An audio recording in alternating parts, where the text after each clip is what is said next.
এরকম কোনোদিন শুনবেন ভেবেছেন যে সরকারের স্বাস্থ্যমন্ত্রী হাসপাতালে হাসপাতালে হঠাৎ করে ভিজিটে যাচ্ছে এবং সেখানে যে রুগীদের যে খাবার হয় সেই খাবার সেখানে টেস্ট করে দেখছে ঠিক আছে কিনা, চাল মানে ভাত ঠিক আছে কিনা, তরকারি ডাল এসব ঠিক আছে কিনা দেখছে।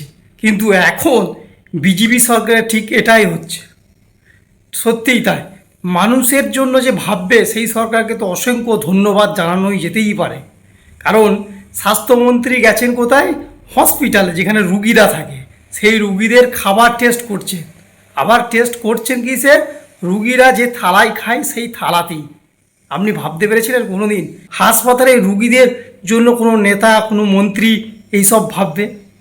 অবশ্য তৃণমূল সরকারের আমলে মাথাপিছু যে টাকা বরাদ্দ করেছিল আগের সরকার, সেটা থেকে ডবল টাকা করা হয়েছে বিজেপি সরকার আগের থেকে ডবল টাকা করে দিয়েছে মাথাপিছু, যেটা রুগীদের জন্য বরাদ্দ হয় আর কি।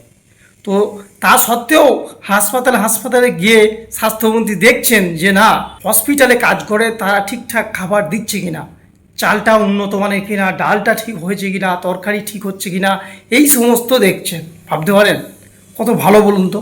আমরা তো চেয়েছিলাম যে এইরকম একটা সরকার থাকুক। আজকে কি হচ্ছে, যে যেখানে যা কিছু হচ্ছে তার শাস্তি পাচ্ছে।